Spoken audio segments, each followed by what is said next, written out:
Hello and welcome back to the Grief and Light podcast. If you're new here, my name is Nina Rodriguez and I am your host. Today we're going to be talking about the liminality of grief and how do we operate from a place of becoming when our life has been flipped upside down. Grief can be incredibly disorienting, whether you've experienced the loss of a loved one, a pet, or a life-altering circumstance, or just something that has left you feeling unmoored, disconnected from your reality. As we know, grief is not just related to the loss of a person or pet, it's also related to all of the complexities of life, really.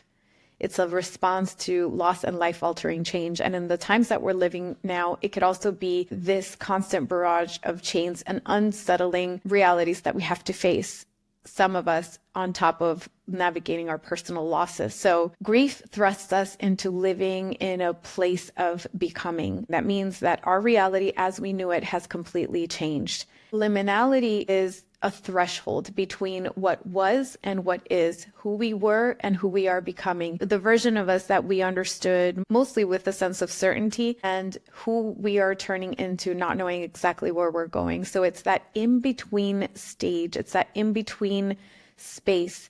And we actually have liminal spaces in our lived environment. So for example, if you live in a condo or apartment, the liminal spaces would be those spaces between the building and your unit. So a hallway, an elevator, a corridor, or for example, freeways, roads. So you're getting from point A to point B, but that in-between stage is the liminal space. So think about it as a transition phase, except for in grief, it could be very prolonged, it could be very profound, and it lasts a lot longer than we probably anticipate. We still have to live life. We still have to show up in our capacity at work, as parents, as partners, as daughters, as whatever role you play in your life, you need to still show up. So how do you do that from a place of becoming when almost everything you do seems to have been flipped upside down, including our sense of identity? When we lose someone we love or when we experience a life-altering circumstance, how we show up in the world also shifts. Our understanding of how we show up in the world also shifts. It's as basic as who we were in relation to that person is no longer. So if you lost your spouse, for example, just even the label, you have this new identity as a widow, or you're no longer so-and-so's wife, or are you so-and-so's wife or husband or partner, right? So it's like, how do we redefine all these labels and sense of identity and how we show up? That's part of this concept of liminality. And what I want to normalize first and foremost is that it is okay to operate from a place of becoming. This is part of what I but help people understand and unearth for themselves during the one-on-one coaching sessions that I hold, the one-on-one grief support sessions that I hold. And it's something, it's an unbecoming, it's an unlearning. The first step is to step into this new realm with heart-centered curiosity. And there are 3 tools, actually, I'll name those now, that I personally found very helpful early on in my grief. And a small caveat is that if you're in the very tender stages of your grief, this conversation may not be for right now. This conversation is something you could put to the side and come back to it if you'd like at a later time, because it may not necessarily make sense in the context of very early grief. Very early grief requires more basic tending. So tending to the body, tending to the immediate moment. And if you find this helpful, then by all means, I always say if it's helpful, then by all means accept it and take it in. If it's not helpful, release it and let it go. 3 tools that are very helpful to me are heart-centered curiosity, boundaries, and being very gentle with yourself. And that's like navigating liminality 101. So heart-centered curiosity about meeting the moment as it is, meeting yourself where you are, meeting reality as it is, and then asking deeper questions like, what else is here for me? Life-altering change, grief, life experiences all have their own inherent wisdom, and it's up to us to be able to tap into that. This is not the same as saying everything happens for a reason. This is not that. It is saying that there's always something to help us along the way. Life always holds its own wisdom. Life experiences hold their own wisdom. And when we learn to tap into that through heart-centered curiosity, through asking questions and making room for the answers, that's how we start to learn how to move forward with a sense of agency. But in order to do that, we have to become an empty vessel. It's almost like you want to redo your living room or redecorate your house. Well, first you got to remove the old stuff, right? And in a way, grief and loss does that for us. The demolition process, I'm thinking of remodeling a home, for example. So that demolition process is already done for you, or a big chunk of it has been done for you. So now it's about looking around and saying, okay, what is here for me? And now that I seem to feel and see destruction and brokenness around me, if I were to remove the pieces that are no longer useful to me, what else can I do with this space? What else can I do with this time? What else can I do with this existence, right? So that is an ongoing question, at least it is for me. And years later, I still ask this. Actually ask myself this almost every day. What is here for me today? How can I meet this moment every single day? And every day holds a different answer. Sometimes there's a pattern and there's a sense of a road being revealed before you, but I never look too far ahead. And that has been immensely helpful in understanding who I am becoming. So many people tell me, oh, I love your perspective on grief and how you understand it. And I understand it from my perspective. But the more I talk to people, the more I realize, wow, this experience is so vast. It's like an ocean of experiences for people. So what I do understand is meeting the moment as it is. And each moment reveals just a nugget of wisdom that gets me through to the next step, and then the next one and the next one. It's almost like little breadcrumbs, right? So find those breadcrumbs of wisdom, of understanding in each moment. The second one would be boundaries.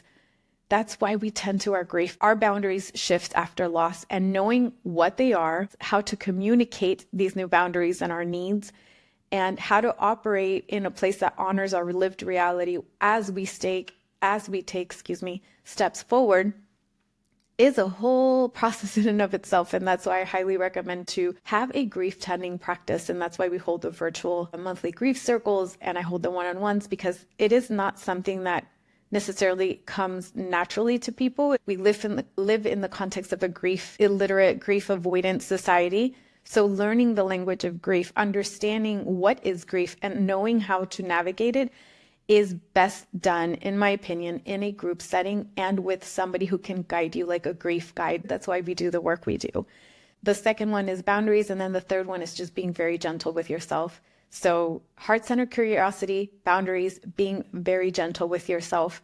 Treat yourself as you would someone you love so much. It is very helpful to me to look at myself as somebody outside of myself. So instead of being me from an ego place, I almost look at myself from a separate point of view. And I say, wow, she's been through a lot. She is doing her best. She is being curious about what's around her every day and trying to listen to the answers and being daring and taking another step forward. And she doesn't always get it right, but man, she's trying.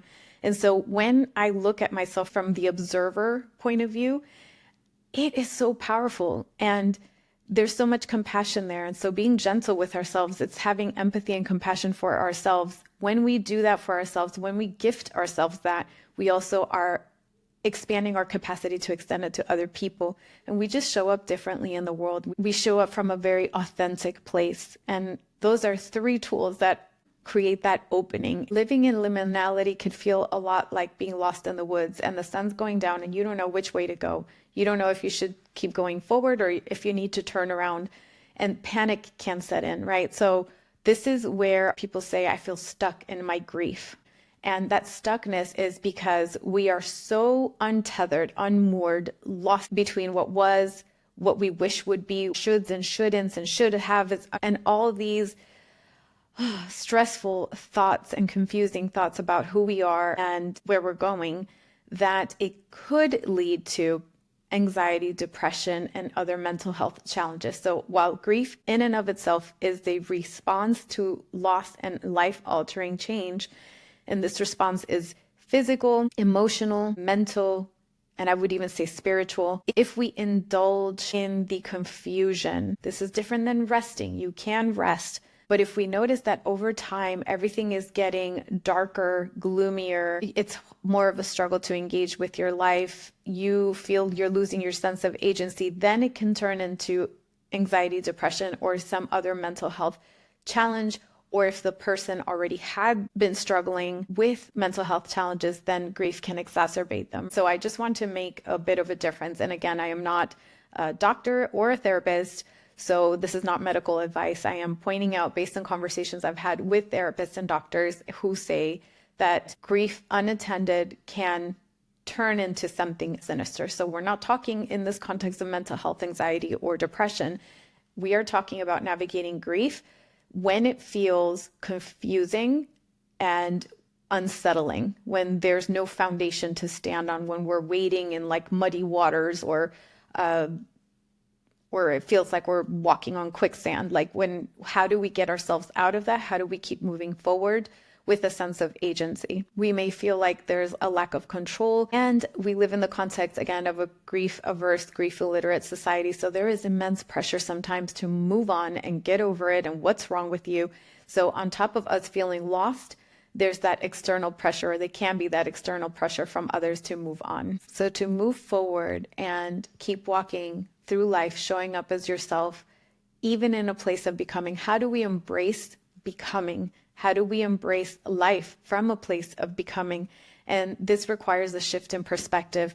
But this was by far the most powerful aha moment that I had in my own grief that shifted absolutely everything for me. The way I see life, the way I show up in life, the way that I relate to other people. And it was giving myself permission to feel and giving myself permission to operate from a place of becoming. I released, surrendered, let go of everything that didn't serve me anymore.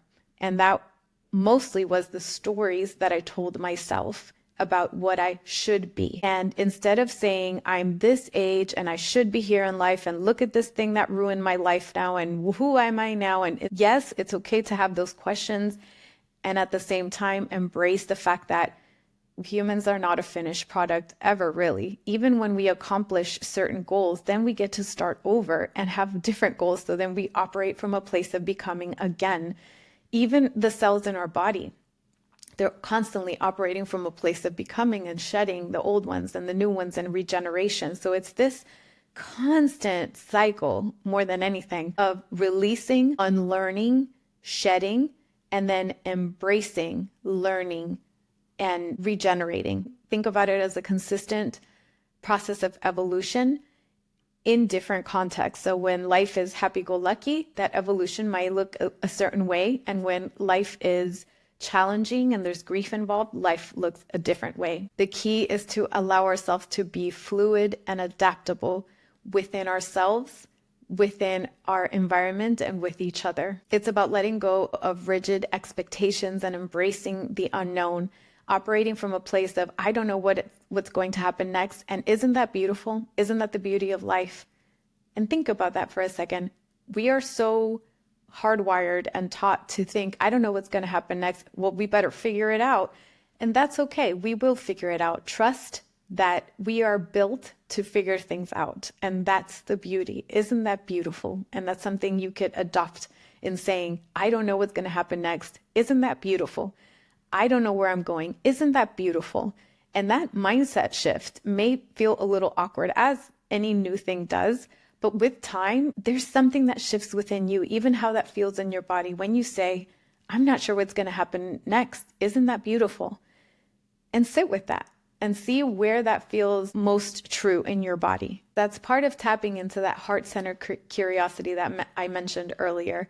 And it's meeting the moment where it's at. It's practicing mindfulness and presence and staying grounded in the present moment. It's also self-compassion and acknowledging and accepting that we are vulnerable in this state, and that's okay. And we don't know what's going to happen next, and that's okay. And maybe giving ourselves permission with that, that's okay. It doesn't require you to believe it. It doesn't require you to think it's true. It's just holding that thought. I heard somebody say it takes 17 seconds to shift your thinking pattern. Not sure if that's true or not, but I remember thinking, that's interesting. Let me at least try it out. So if you say, I don't know what's going to happen, and that's okay, and you focus on that for at least 17 seconds, see how that feels in your body. See how the next thought and the next thought shows up for you. And just understand that you're not going to think this one time and things are going to be okay. This is something you're going to have to repeat constantly. That constant shedding, that constant saying, it no longer serves me. Who I was before, I thank her and I honor her and I take the best lessons from her. And now I have to show up in a different capacity. I'm not exactly sure what that looks like yet, and that's okay. I don't know what tomorrow will bring, and that's okay. I've had to teach myself how to come back to center. For example, it was not in my bingo cards for my brother to pass away. If anything, I said, oh, well, we'll have to face these challenges when we're older, and this is how I imagine us getting old, et cetera, et cetera. And look, now that's not even an option. So if loss teaches us anything, is that life is unpredictable and we can plan. That's part of also functioning in a society. We do need to plan and leave room for the mystery, leave room for the place of becoming. I would argue that even in a place of not experiencing grief, you should always leave a room for that wild card, for the unknown, for the place of becoming, for liminal spaces, because that's the space of creation. That's the place where becoming happens, and that's a place of possibility. And the more we learn to lean into liminality, the more we can tap into our sense of agency, because ideas emerge from a place of not knowing. And it's that space of creation. It's that tapping into source. It is going to take going within. Whatever that looks like, whether that's prayer or meditation or mindfulness practice, or even having a season of reflection, a season of isolation. Seasons of isolation is where you have a conversation with yourself and something greater than yourself, the unseen. You could call it God, universe, life force, whatever you want to call it. But you tap into that, your higher self. You tap into what is true for you, your own mission. You tune out everybody else's voices and expectations. And this could be a day or this can be a season. Just remember, we're also not meant to operate from a state of isolation. So see it as a tool to listen to yourself, to find your authentic voice, to gain clarity, and then move forward into the outer expression of that. And it's okay to leverage that clarity and understanding with curiosity into showing up differently in your everyday life. So how do we do this? This sounds great, but it's like, how do we do this? And this is where creativity, community, communication, and connection, I guess you could say the C's, right, all come in. So creative expression. I am a big fan of journaling, not just for the sake of exploring ourselves, but for having a conversation with the unseen, whether that's your person who has passed, your pet who has passed, your former self, your future self, the universe, God, or whether it's just to create mental space through dumping whatever is in your mind onto a sheet of paper so it no longer lives in your head. Whatever the purpose is, journals, writing, creative expression, to me, is a fundamental tool for this type of change, for finding our sense of direction and operating from a place of becoming. This could also be art, music, or any other outlet that helps you process, that helps shift everything that's going on inside to the outside. And that's very important. And this is something that hopefully you can tap into multiple times. It's not a one-time thing. So something that rings true to you. If you're more musically inclined, then go do that. But to me, writing is so key. It's taking it from the unseen in your mind into the physical space through writing. And hopefully you're not typing it, you're physically writing it. That makes a big difference. The second one is rituals, ceremonies, creating meaningful ways to honor and mark your transitions. It's not just in remembrance of our person or pet, but it's also in, this is who I am now. I'm walking through a threshold, through a liminal space. How do I honor this change and just honor the human? And again, going back to that, seeing yourself as an other, how do I celebrate or honor or acknowledge in a marked way that we are changing, and that's okay. The other one is joining a supportive community. We are meant to grieve in community. Yes, obviously a lot of the expressions are by ourselves, like whenever we feel an outburst of tears or a sudden wave of grief in the middle of traffic or whatever it is. Yes, there's a lot of lonely moments in grief and things that we will have to do alone. And grief tending, understanding grief, processing grief is best done in community. I will always say that it is best done in community, in connection with those who get it, in connection with those who are also setting time for themselves to process, to tend, to understand, and to be witnessed with love, and to witness others with love. It also looks like seeking professional help whenever we feel we need it. In one of my previous podcasts, I think it was with the Grief Girlie, one of the things she said was, when should you get help? The answer to that is whenever you feel you should. So whether that's at the beginning, middle, or towards the later stages of your grief or down the line, if you feel you need help, go get help. Let this be that sign if you needed a sign, okay? And help with grief, I've talked about this in the episode with Dr. Mikkel Harris. She has 5 questions to ask practitioners to see if they are grief informed, which is really important, that if you're going through grief, you get a grief-informed practitioner to help you with your process. The other one is giving yourself permission to not be okay. As Megan Devine said, it's okay not to be okay. We have this cultural obsession with joy and happiness. I just even saw that there's a World Happiness Summit happening in my city in the coming months. And I was just like, that's great. And it's also necessary. And there's a need to honor our grief and sadness as it is. We should never bypass sadness or the heavier feelings, because that also creates an imbalance. I look at everything as a spectrum. Is it balanced? Is it harmonious? Balanced implies 50-50. Harmonious implies that even if it's not 50-50, it still works to our favor and in harmony with our lives. It's not disruptive. So at what point is chasing happiness disruptive to our lives? And that's a question that maybe we should sit with a little bit longer. At what point is chasing happiness at all times disruptive to our lives? We all love a beautiful sunny day, but if we only had sunny days, there would be no water. We would end up as a desert. So there is a need for rainy days. There's a need for storms. There's a need for all of it. Gloomy days, sunny days, all the things. In order for life to thrive, there has to be a balance and harmony in all of these different seasons and changes. It is unrealistic, I would argue harmful, to seek out happiness at all times. It is possible to seek out joy and gratitude amidst change and grief and struggle. Just understand no state of being is permanent. Not grief, not sadness, not liminality, not joy, not gratitude. It is all shifting and changing. That's another way of embracing liminality. It's understanding and meeting life as it is. It's a balance between, or harmonious understanding between observing what is, being with what is, and giving it a sense of direction. And so we go in flow with these two things. What is here for me, and where do I want to go from here? What is here for me, and where do I want to go from here? And that's with the self. You could also expand that to what is here for us, and where do we want to go from here? This could be your immediate family, and this could be you in the context of society. This could be you and your work. It could be all of it. Once you start exploring the harmonious aspects between those two questions, you expand that to, what do I need to let go of to embrace who I am becoming?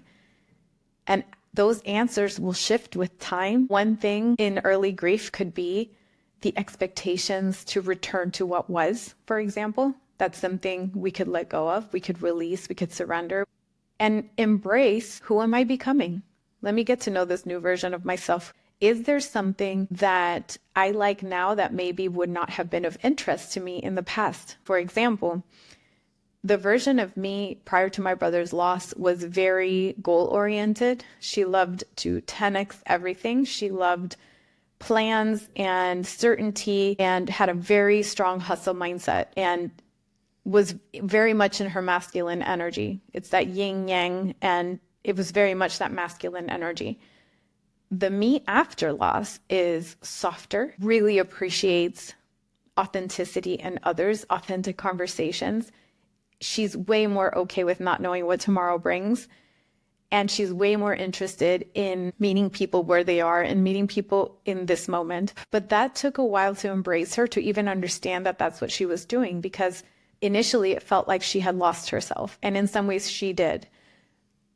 who she is now, and notice that I'm talking in third person, like who I am now is still somebody in a place of becoming. And I'm okay with that. I think that's beautiful. And I actually really, really enjoy being in this state of liminality. Now, there are certain goals. You still have to tap into that energy to just plain and simple get things done.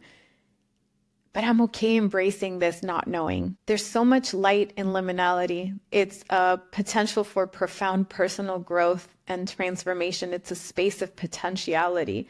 It's a space of discovering your new strengths, your new resilience, the new things you like, exploring with heart-centered curiosity, cultivating deeper connections with yourself and each other. It's where we can give our life new meaning, find our renewed sense of purpose or a new sense of purpose in absolutely new direction. Please give yourself permission to pivot, permission to pursue a new path. Liminality could be a place where we find new purpose in life and where we find the beauty in vulnerability. There's so much beauty and power and strength in vulnerability, which is kind of counterintuitive, but there's so much strength in vulnerability. It's where I have found the most connection with people. It is a place that I have grown to love, and ironically find myself anchored in and stable in a place of liminality, which is a bit of an oxymoron or feels like one. But when you lean into something, you begin to understand it at a core level. You begin to deconstruct it and really understand it piece by piece. And once you do that, you understand how to operate within its context. So lean into grief, lean into the liminality with heart-centered curiosity. And curiosity helps you relax the fear. There's a lot of fear about what's going to happen. How am I going to deal with this situation a year from now? Oh my gosh, this anniversary is coming up. And there's so much anxiety and fear in grief. But when we relax into the experience, and when we, instead of looking at only the scary parts, we start shifting our mindset to, okay, I'm in this place of becoming. How can I operate from a place of not being a fully formed product, if you will? Meet the moment. How can it redefine me? How can it show me the way to a different path forward? So I just want to recap that liminality is a natural part of grief. This messy middle, this in-between stage, this place of becoming is part of the grief experience. My hope for you is that you embrace who you are becoming and understand that you are a whole human being, even when you feel broken.